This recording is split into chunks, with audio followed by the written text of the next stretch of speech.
Hello everyone, and welcome to my new podcast mini-series, A Penny for Your Thoughts on Sustainability. I have guests from all over the world and we'll be talking about their thoughts on sustainability and how they do their part to make the world a greener place.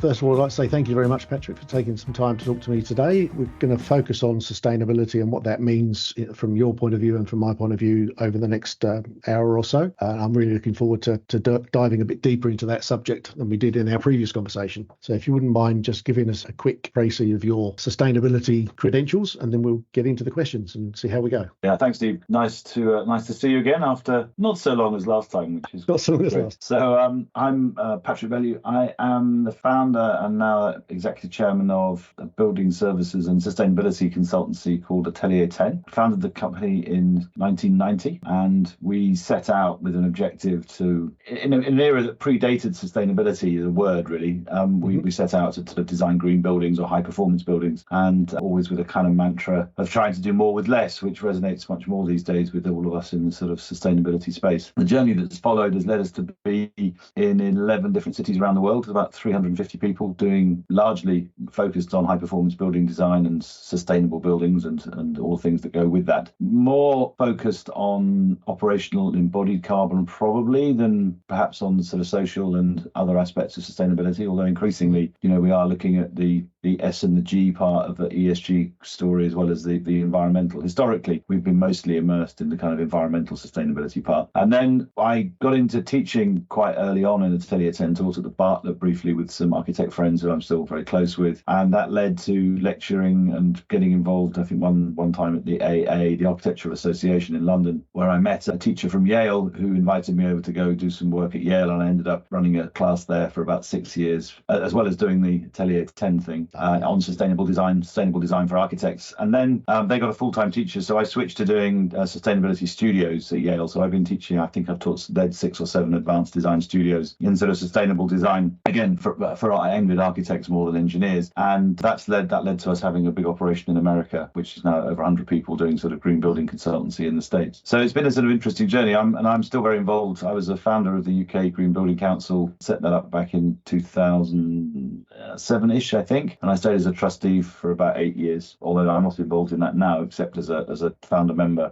as a sort of advisor. Yeah, it's been a sort of journey in sustainability. And I think, what we see now is the market very much coming to us in a sense that the sort of the green building agenda has grown to the point where everyone's looking for expertise. I mean, there's a lot of looking for new ideas, but there's also people looking for expertise in old ideas. People get confused by innovation, thinking innovation means new ideas. And a lot of the time, innovation is using something that already exists in a better way. And I think sometimes that gets missed in that innovation. When clients ask me to include innovation in our bids, it's, well, what do you actually mean? And it's more about careful use of what you've got and thinking about how to use the energy that you've got in the building in a more sustainable fashion.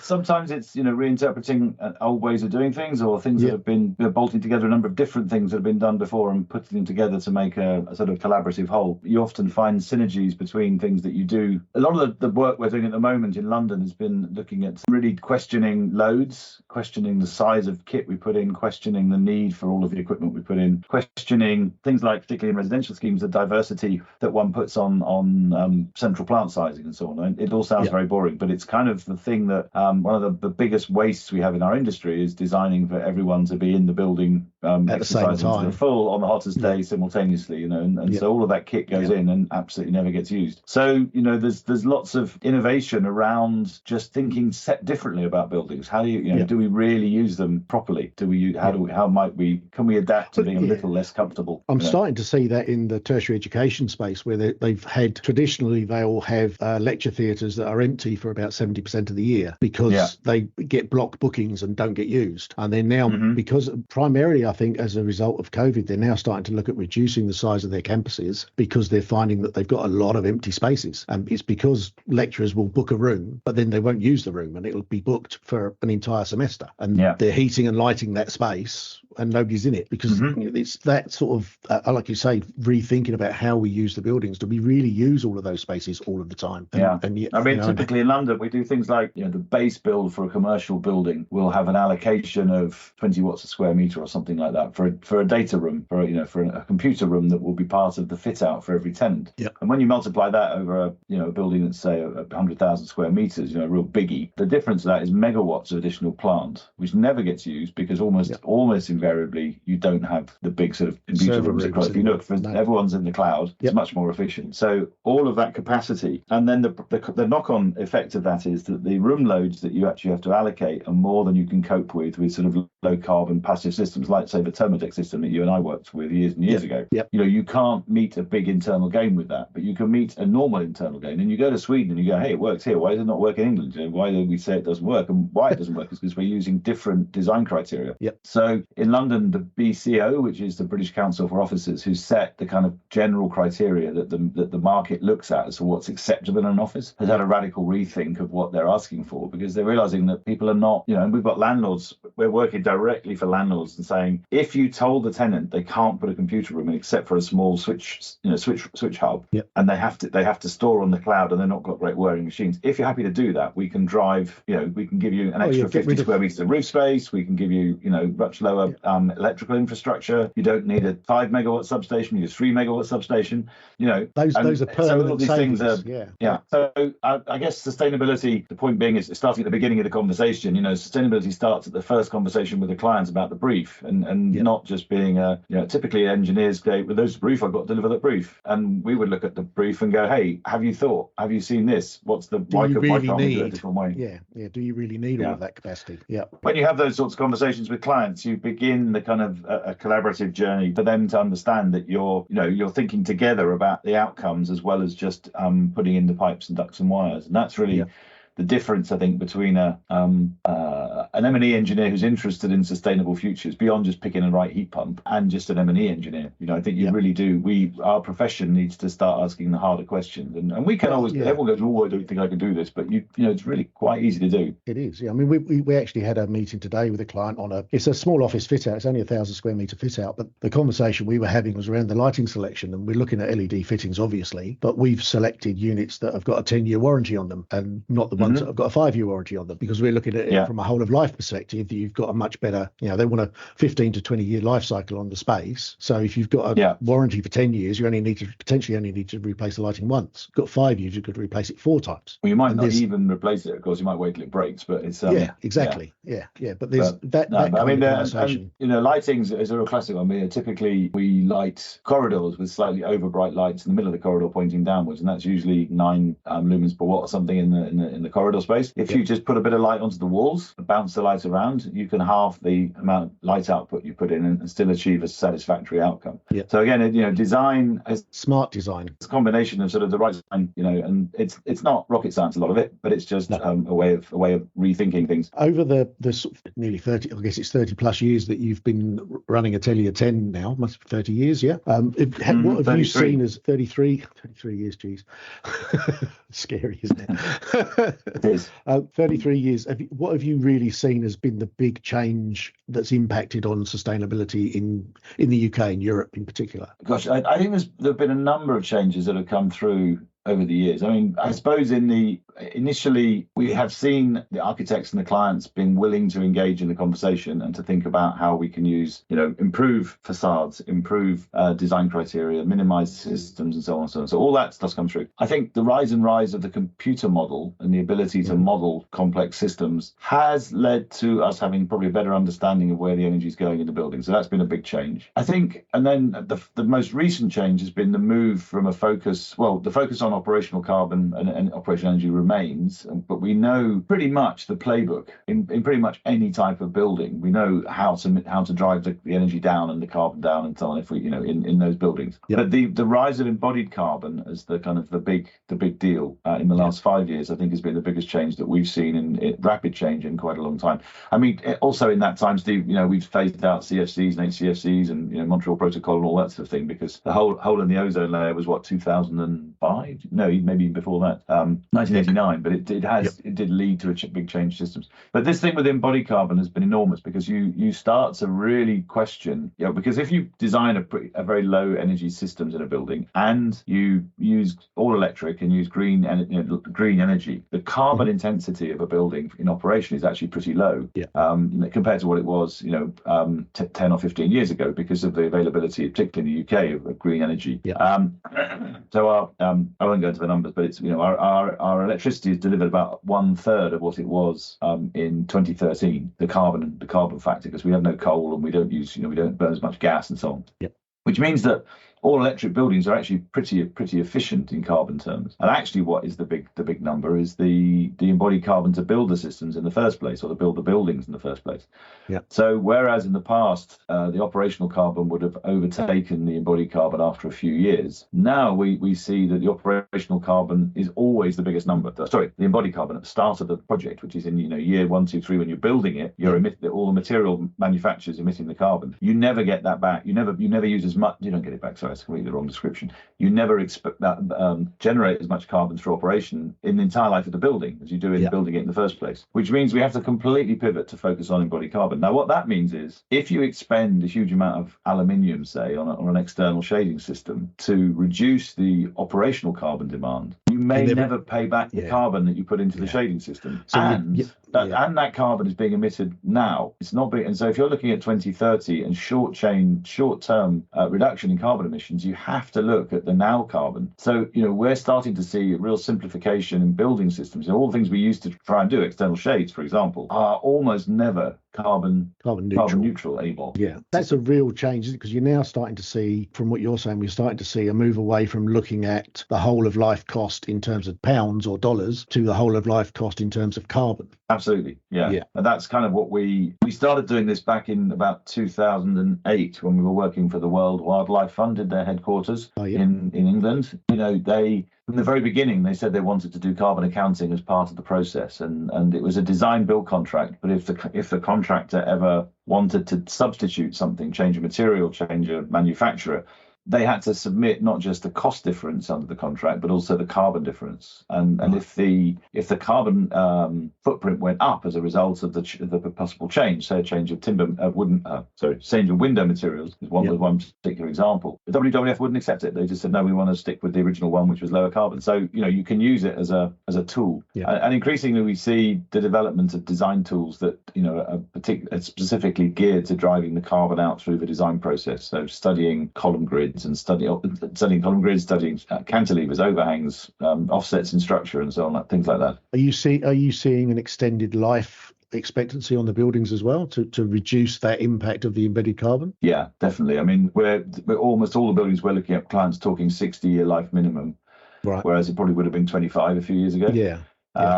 But we're also, in London, seeing a huge resistance in the planning system to us demolishing buildings. So you have to really demonstrate need to demolish a building now. You can't just go in and put your planning application and say, I'm knocking this down and rebuilding it. You have to really demonstrate how. There's no other option, basically. I mean, and it's not that you can't do things, but you're being challenged a lot more to test the benefits, both to the public realm, to society, to the I mean, it's very, very complicated, and everyone, it's very tough for our clients, because they've suddenly got to have a whole different set of documentation has to be generated at planning, which is not cheap. No, I mean, it's not cheap at all. There's a lot of time and effort involved in demonstrating anything really nowadays, if you want to get the level of detail that you need to, by the sound of it. We're doing whole life carbon studies of, say, 5 options for a typical building, which is a big deal. So the structural engineer's got to do 5 schemes, and we've got to calculate it.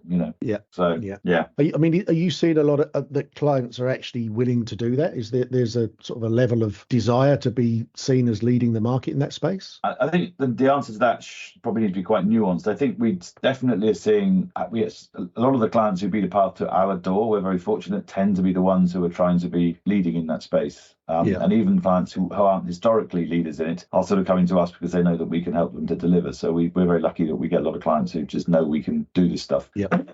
But I think it's important to say that in London, and I'm not sure it's across the whole UK, but certainly London and in the US, we see the requirements being legislated for. So if you want to get a planning consent in London, the GLA, the Greater London Authority, and the local borough planning officers are all subscribing to a pretty high bar in terms of determining and recommending a building for planning consent. I do remember that. Like that. Yeah, I remember the case that was kind of the case when we were looking at improving the building fabric performance in the UK, as I recall, that the government was legislating that they would only go into buildings that met a certain standard, and that kind of led the market to go in the same direction. Yeah, and we're seeing that now.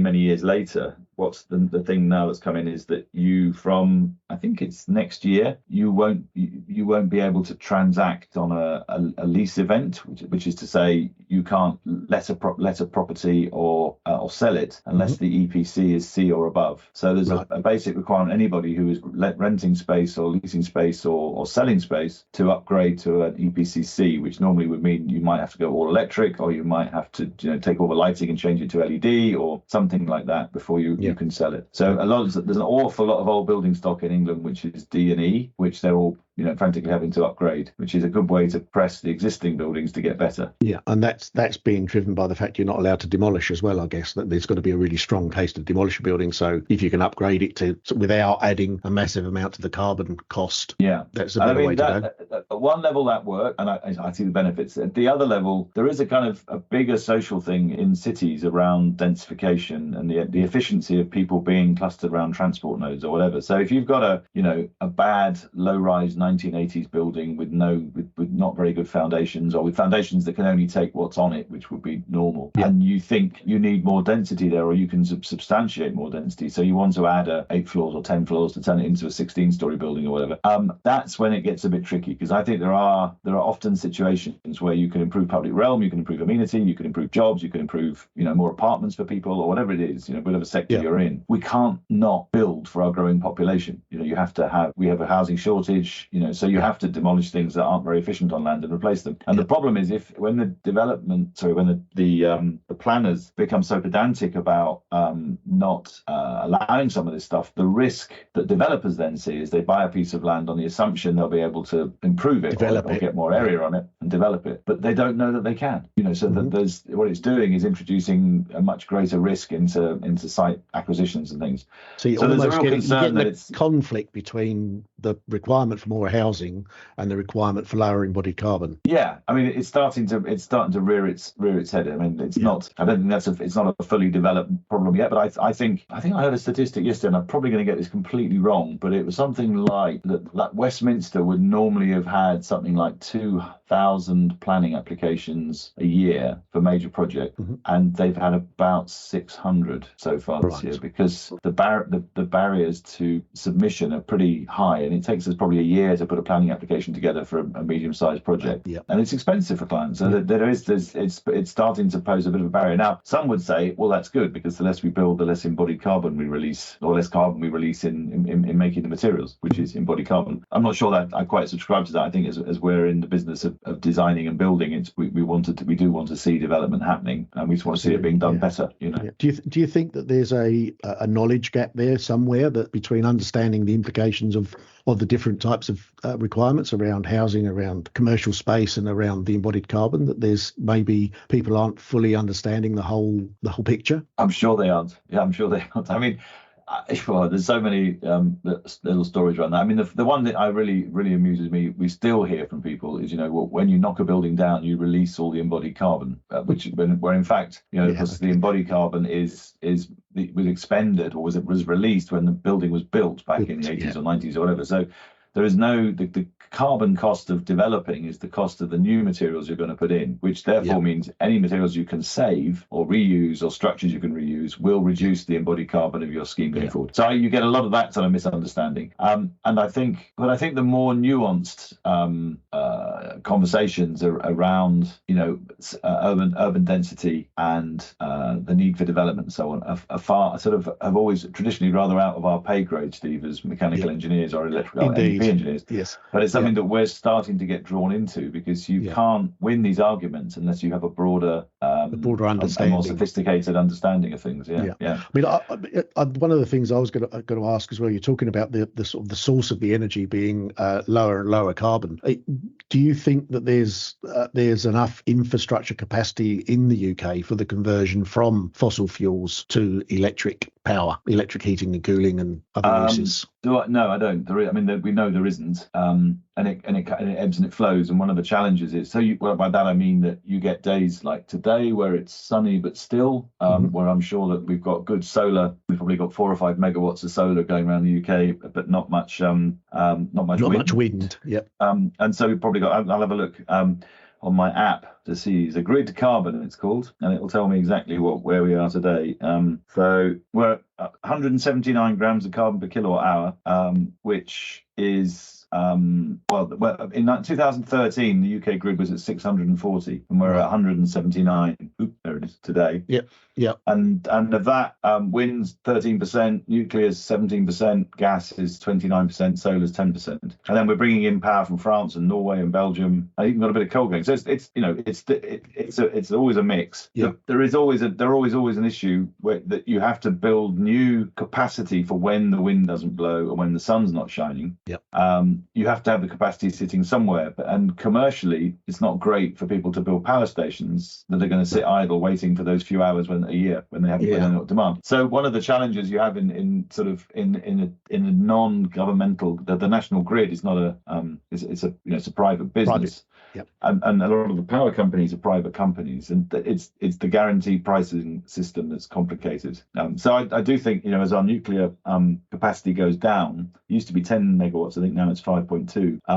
We're going to start to run into more problems now as well. Is that we've got old power plants being decommissioned. There are new ones being built, but they seem to take 15, 20 years. Yeah. But our wind capacity has gone up enormously. We've got, today it's only 3.9 megawatts, but I think we've got something like 12 megawatts available if everywhere the wind's blowing well. Right. So there's I know this is a problem. I think when you get the car charging, if everybody moves to electric vehicles and everything else, it starts to really put extra pressure on the grid. So no, I don't think this is solved yet. It's something that's a work in progress. Do you think that is there enough adoption of things like small scale solar on residential and small commercial? Is that something that's being considered in the UK? Because it's something we're talking about over here. Yeah, we have. There's a lot of small, medium, and large scale solar going on. So I think there's still a lack of solar on roofs and new housing and things. Lots of new housing being built around us, and absolutely pathetic amounts of solar required by the planners, because the house builders always say, we can't afford it,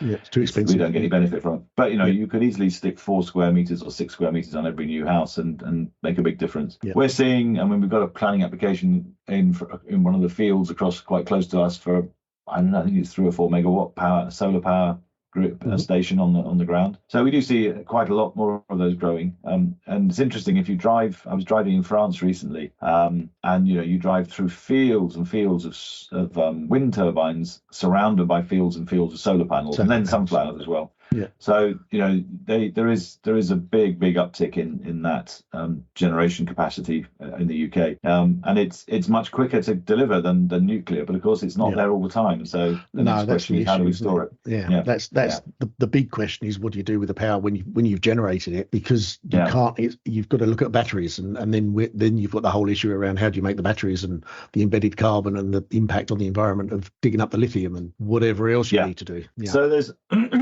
I would say that along with nuclear fusion, that's the place where most R&D is being focused. So you see, I know some couple of very big funds, $500 million investment in different ways of storing solar and so on. Particularly hydrogen is getting a lot of. So hydrogen fuel cells.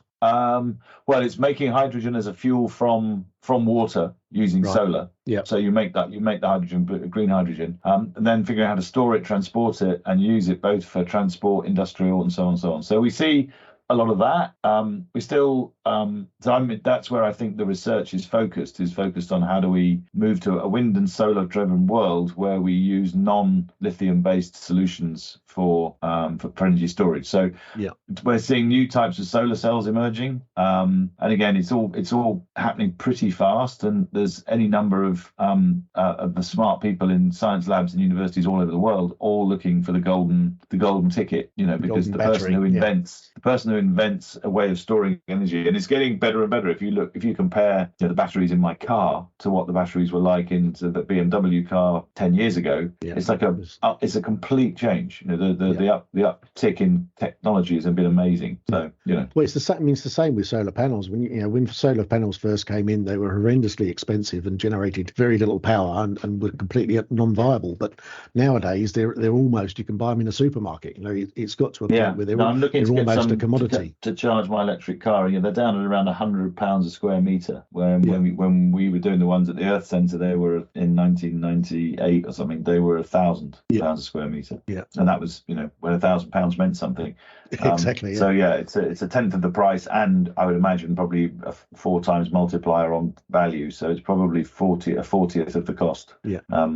Not to say that it doesn't still have a resource issue, but it's it's certainly they are much cheaper. Yeah, and I mean, it's the same with the battery technology, because you look at the way that's going. The prices of the batteries are dropping significantly as well, and it's driven by people like Tesla with the batteries that they're using for not just for their cars, but they're using it for solar power storage, and they're using it in small and large scale developments now. So I think there's a lot to be said for that private incentive, I guess, to drive this sustainability agenda. Yeah. No, I'm about to put some solar panels on a carport in my house, and I'm looking at a Powerwall battery system as well as I can't remember how many square meters I've got now. 6, 12, 24 square meters. I think it's going to be a solar PV panels, something like that. And my wife and I both got electric cars, so we're plugging ourselves into a battery. So excellent. See how that goes. Yes, indeed, absolutely. So, I mean, what would you say at the moment, from your point of view, are the key things that's stopping us, as the dog's kicking off, stopping us being more sustainable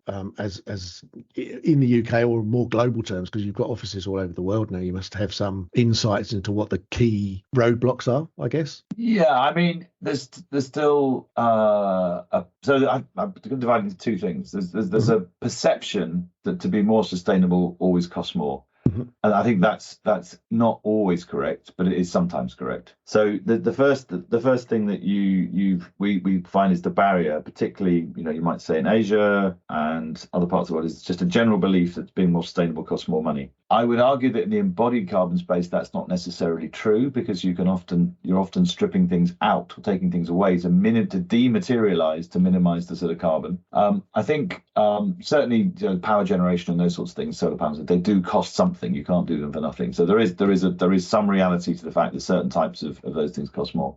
So the first barrier is kind of a belief that it costs more. There is a certain some clients who genuinely think it's kind of we're done for anyway, so what's the point? We might as well just go for it. Fatalistic. Yeah. Well, I mean, there's those who just sort of, I mean, you wouldn't call them climate change deniers necessarily, but who don't necessarily see a connection between what they're doing and they're going, come on, it's just a small building. What difference does it make? So there's a lack of belief of the kind of the need of the herd to get behind this for it to make a difference. So that's another barrier. I think we're increasingly relying on supply chain and materials producers and product producers to feed us information and data to allow us to make better decisions. I think lack of information and lack of data remains a big challenge. That for all the ambitions we have to do things well, you just tracking down, I don't know, the embodied carbon in a control panel or something, it's impossible. It's not impossible, but it's not a task that most people will take on lightly. Yep. So there is some just generally a lack of it's very early days in some of this stuff, and that your one is slightly flying blind. I'm going to be controversial and also say that I sometimes find that so from in the past, I'm quite an instinctive designer. We tend to look at what we think looks right. You intuit what the right answer is, and then we try and design to that. And then, if necessary, we do some calculations to demonstrate how it's going to work. It should be quite an iterative process, shouldn't it? Really, design. I don't think it is. The problem now is that the moment is that we are required to do such very detailed thermal computer modeling to prove that things work, that often the computer modeling of the complex ideas, even just things like thermal storage, when you run, we have these things we call the labyrinths and the earth tubes that we've talked about, where you bring air into a building through an underground heat store, and that might have passageways that you drive the air through. The computer really struggles in an energy model to understand how to model the heat exchange in the walls. So we've got data, we know how these things that they work and how well they work. So on a big project we did in Melbourne, Federation Square, many years ago, works really well. But the computer often can't illustrate it, and so we're actually finding sometimes that having so much information that's sort of analysed and modelled by the computer is a reason why things don't get picked up or innovated, because the computer says it doesn't work, and we kind of go, it does work. We know it works. It's worked for millennia. And so, but you need to submit those calculations for approval. You need to do your heat lot. You need consistent calculations demonstrating clients the value of what you're doing, and so on and so on. Yeah. So the tools you're using are limiting what you can show to some extent. To a point. I wouldn't say it's always the case. I don't want to be too much of a Luddite, but I do feel like there's a certain amount of instinctive design. What does good look like? What does it feel like, and what does the computer say it's doing, can be some distance apart. So that's weirdly a challenge that we're kind of wrestling with on a few things at the moment. Luckily, I've got very smart people working for us who, I don't know how to model most of this stuff, but any of it. But I've got very smart people who know how it all goes to put the models together, and we work really hard to try and make the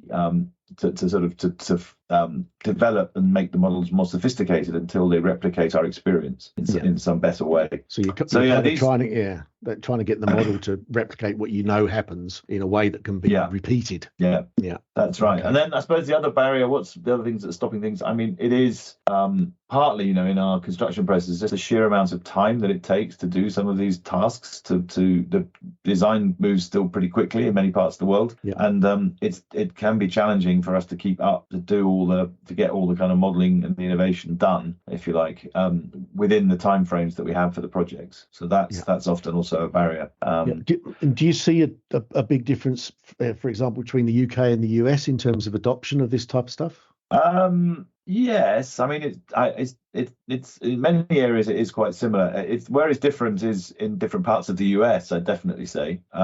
So there are certain parts of the US that really buy into this. There are certain parts of the US, dare I say, those parts that are more Trump-like voting terms, who tend to be more less concerned about global climate change and those sorts of issues, and believing that it's all a bit of a scam by other politicians to make Donald look bad or whatever.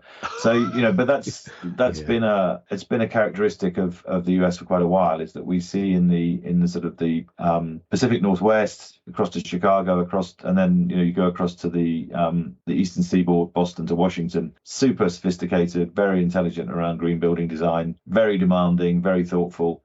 But other parts of the US, it's a bit harder to sell. But we work in Texas, we're working in Vegas, we work in lots of cities where it's becoming more and more the thing. And certainly federal buildings in the US are mandated to be pretty high performance, and we do quite a lot of federal work, embassies and that sort of thing. Okay. And I do still think that it's that sort of federal government based stuff that's going to drive the biggest level of change. Without the politics being there, the rest of it doesn't really have the impetus, I don't think, to change things. I'd slightly challenge that in that I think we do see from the marketplace, we see ESG commitments that a lot of the big corporations are making to actually be starting to drive behaviours in the development world.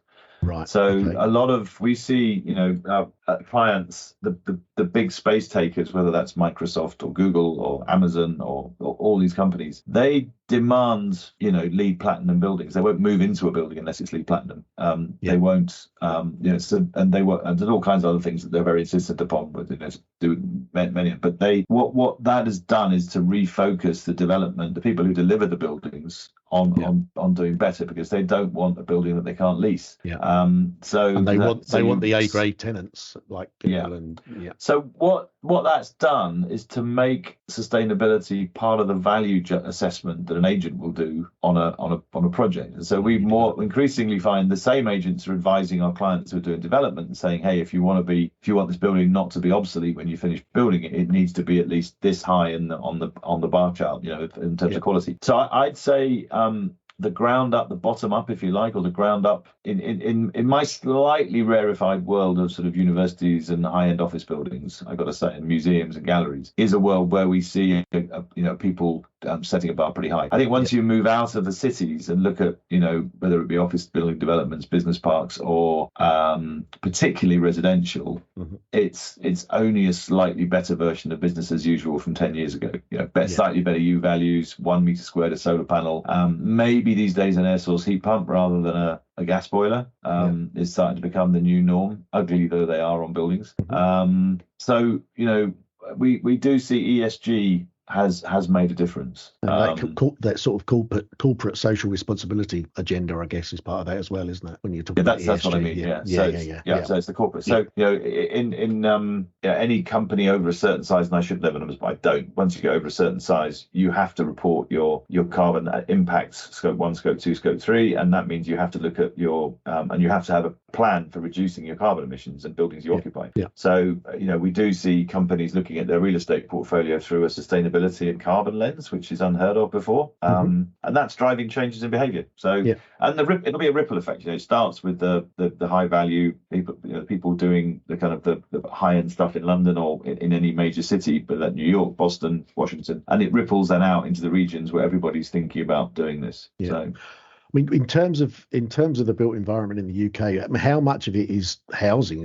It's a fairly high proportion, I would have thought. Yeah, I'm probably not the right guy to ask about numbers. I'm not particularly stato on those things. Okay. I mean, we there is a lot of housing being built. I absolutely don't know what the proportion of industry is. I mean, I know that commercially, our workload in fee terms, resi is about 8-9% of our total fee turnover, and we're kind of more like 50% commercial, and then the rest is sort of healthcare and civic buildings and museums, things like that sort of thing. So we're not doing huge amounts of housing, partly because it is still a sector that's not massively going for a kind of massively green product, because still Joe Public doesn't demand it when they buy a flat. It's location, price, not sustainability, sadly. Like.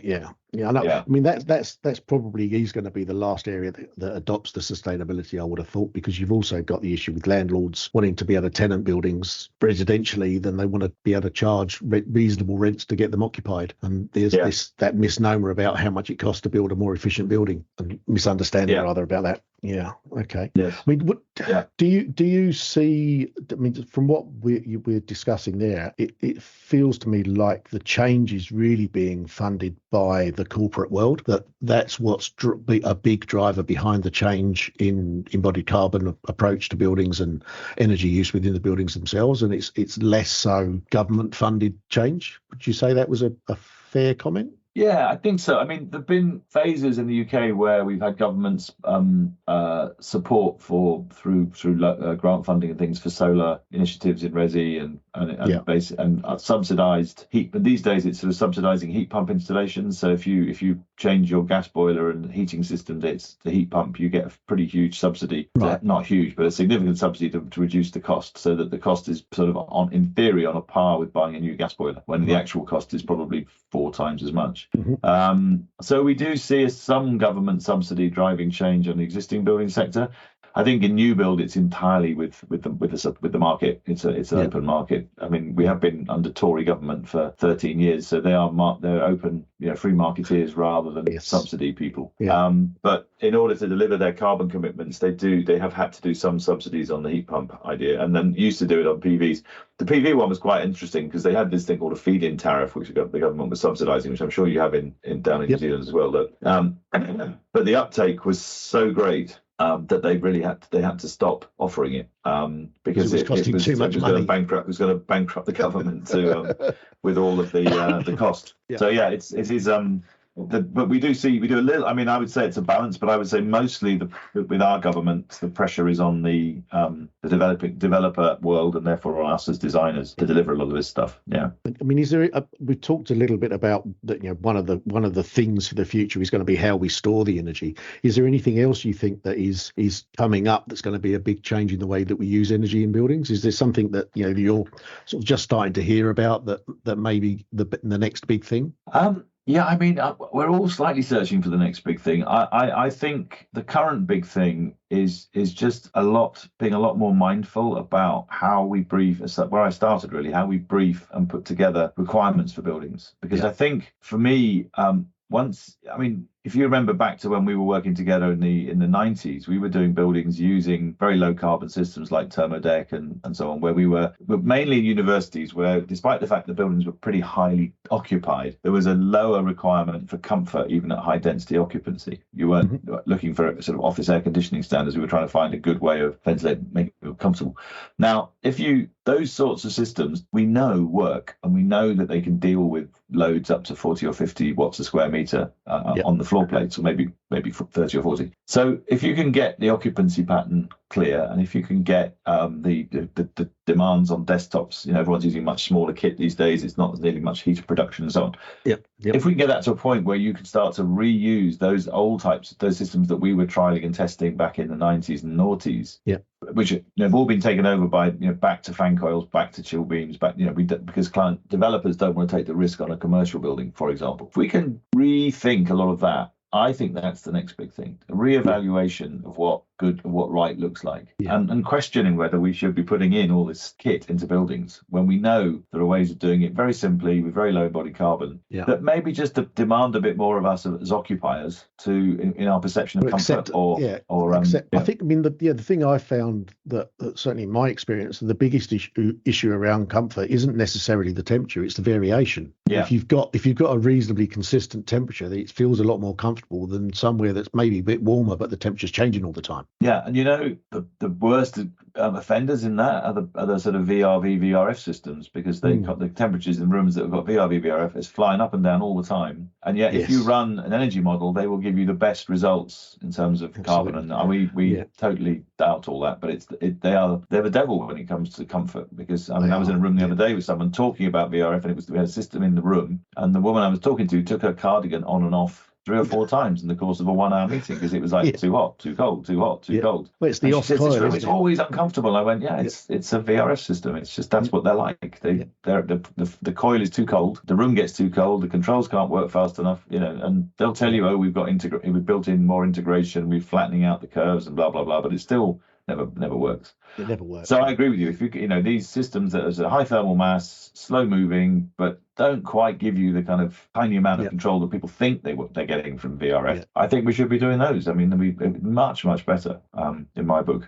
Another thing that I'm not really involved in this area, but something that I do occasionally think about is we're so heavily reliant on data and data use in pretty much everything we do every day of our lives now. The issue I see around that, I mean, even with things like cryptocurrency and how much energy is being used to mine these cryptocurrencies and all of this, what do we do in that space? Because I don't see there being a drop off in the amount of data we need to store. And even if we are saying it's all going to be cloud servers, there are actually real servers somewhere that are using massive amounts of energy. I suppose yes, and I have no idea how to fix that first. I mean, beyond being more practical, the only thing I would say is if we don't acknowledge that the servers in the cloud are going to take away the demands from buildings and therefore not design them into buildings, then you'll be being very wasteful. So I think first thing you have to say, it's a reality. Cryptocurrency is a side issue, but it's a reality that data farms are always going to exist and actually data farms, 90% of what they do do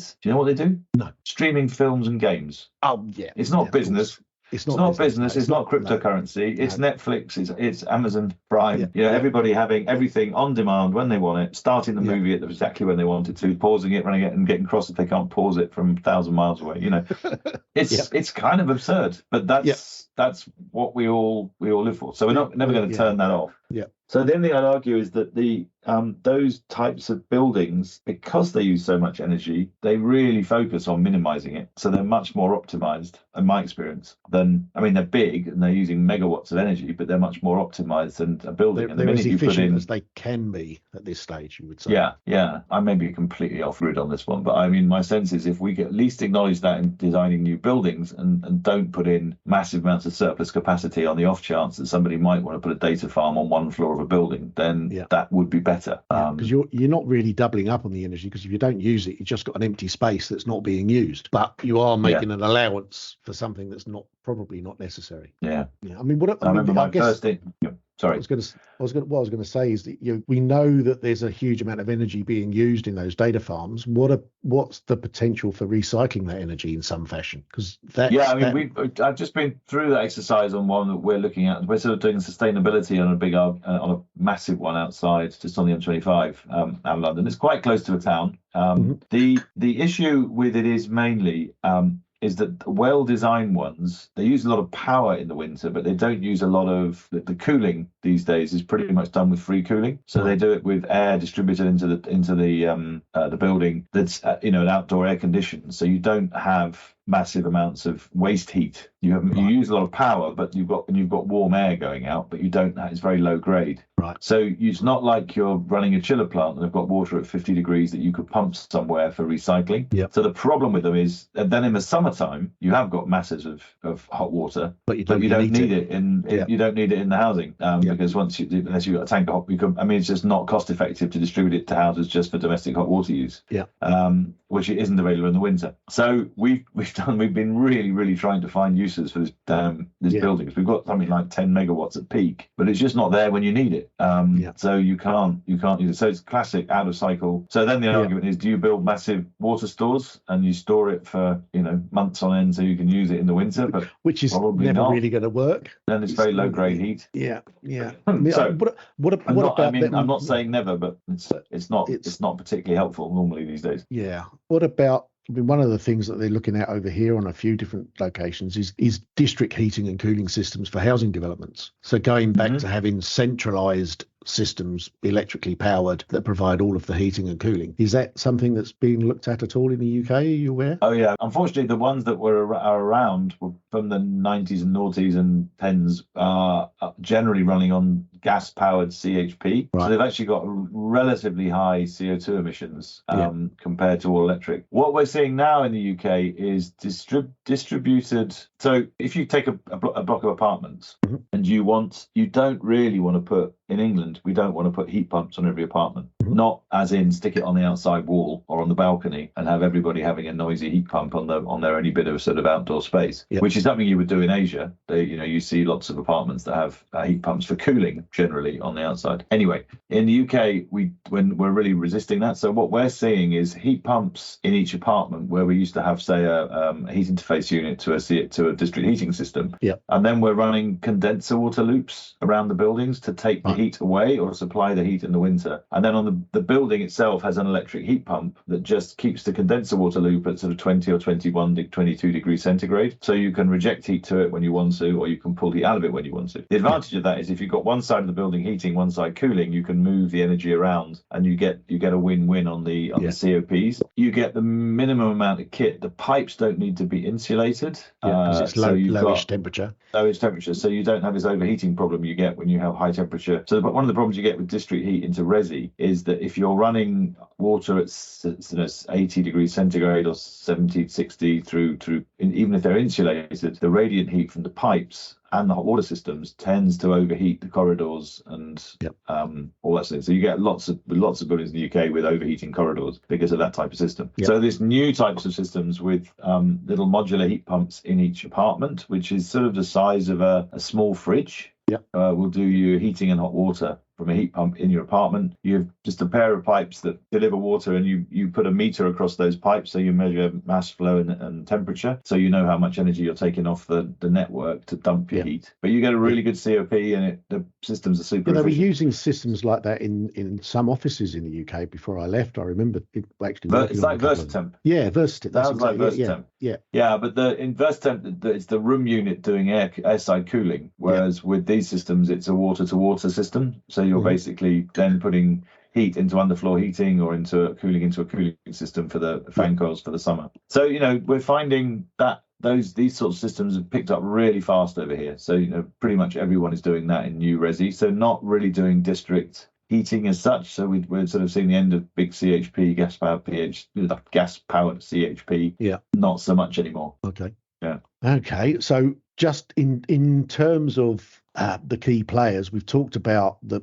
sort of the bright minds that are doing all the research at the moment and trying to find how to store the energy and that kind of thing. Is there anybody else that you would say on the global stage that is a key player in driving this sustainability agenda? It may sound a bit trite, this, but I think the biggest drivers of sustainability right now are the next generation, the kids coming through. Yeah. The expectations and the demands they're going to put up, they're putting on us as a new we're the current custodians of all this stuff. We are seeing a big increase in the demand for more attention to sustainability from next generation, which I think is super important. I would say that almost everybody I meet in the commercial world and in the business world, even in the arts, with the possible exception of some house builders, sees sustainability as the single most important new driver for their business. I don't think anybody, certainly people I come across in Europe, America, none of them think they can ignore it. Right. They're all a little, as we all are, looking for the answers. Yeah. So none of us really have quite cracked. We've got lots of tools in our toolbox, but I don't think I couldn't sit down with you and say this is the solution to the global energy problem. So it's just too big for any of us to grasp. I think it's just recognizing that if everybody does their bit, that's what I was going to say. Can only get better. You've got to stay positive. Yeah, the risk is that everybody says it's too big, so nobody tries. And I think there's some evidence of that. New Zealand is a small country, and we're nowhere near hitting our targets. Absolutely nowhere near hitting our targets, because we're supposed to be carbon zero by 2050 and carbon neutral by 2030, and we're just so far off of that. But the I guess the disconnection is that New Zealand's energy production is about 90% sustainable. 90% is water turbines, wind power or solar power, and about 10% is from carbon-based fuels, so coal. So there's, because we produce all of this energy sustainably, we don't think about how we use it. So it's very wasteful. A lot of the time, we have poorly insulated buildings that use all of that energy up, and we're not really taking responsibility for that because we don't see that it has a big impact because we're a little country. But the other side of it is that we should be leading. New Zealand prides itself on technology and development and being a leader in a lot of different areas. We're not leading in this space at the moment, and I think that needs to change. If everybody takes responsibility, then you've got a much better chance of achieving the outcome.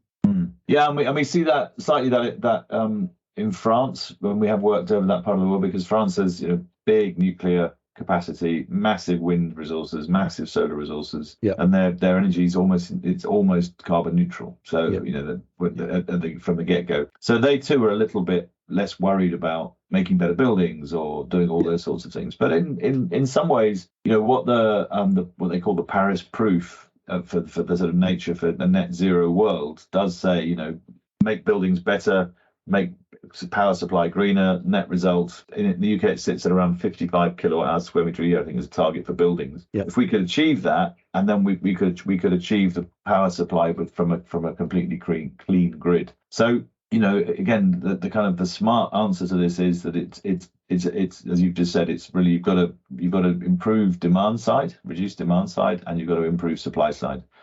And those two immutable facts are the way that we just have to keep on pressing. And it's always been small steps. You learn, you move on, you learn, you move on.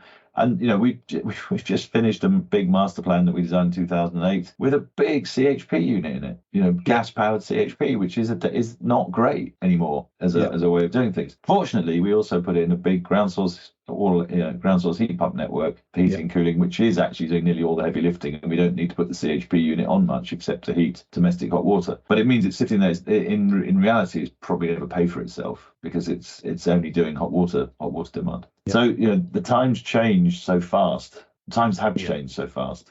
They have. That we're all still slightly gasping and trying to catch up. And I think allowing again, what we mainly need to do is to explain things clearly to our clients. So getting the priorities clear in our heads, understanding what the real drivers for carbon in the future are going to be is where we as professionals need to be, so we can advise our clients correctly.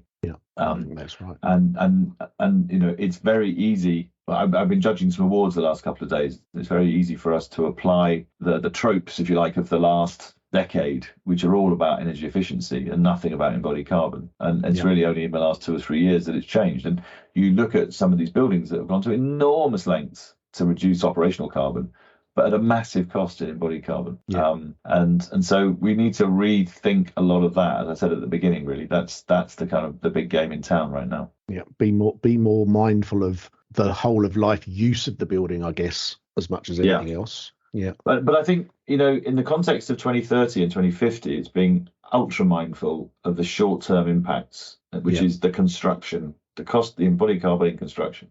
Yeah. So, we're seeing our contractors in London starting to use all electric kit on site, zero emissions on site. The cranes are run by electricity. The diggers are all rechargeable, and they sort of charge them up overnight, and they use them. They're all electric systems. They're using, where they can't do that, they're using biofuel rather than straight fossil fuels on the diesel engines and so on. So even when you're looking at the site component of the embodied carbon of the building, you're trying to be mindful and strip away the carbon there, because that's one of your A1 to A5 emissions in the sort of cycle of things. So it's all things that the industry's getting pretty good at this in the UK. And not so but the rest of the world is I haven't really figured out how to fix yet. So, just start off with the UK and we'll go from there. UK, US, and a bit of Australia. Okay, very good. Well, look, Patrick, I'm conscious you've got obviously very busy, so I'll try and wind things up now a little bit and say thank you very much for taking the time to talk to me again. It's been, as always, a great conversation with you, and I'm pleased we managed to catch up again. Pleasure to see you, friend. And you. Thank you very much. Okay. Thanks, Patrick. Thank you for listening to my podcast mini-series, A Penny for Your Thoughts on Sustainability. I do hope you've enjoyed this episode. Like, share and follow for more episodes. Thank you.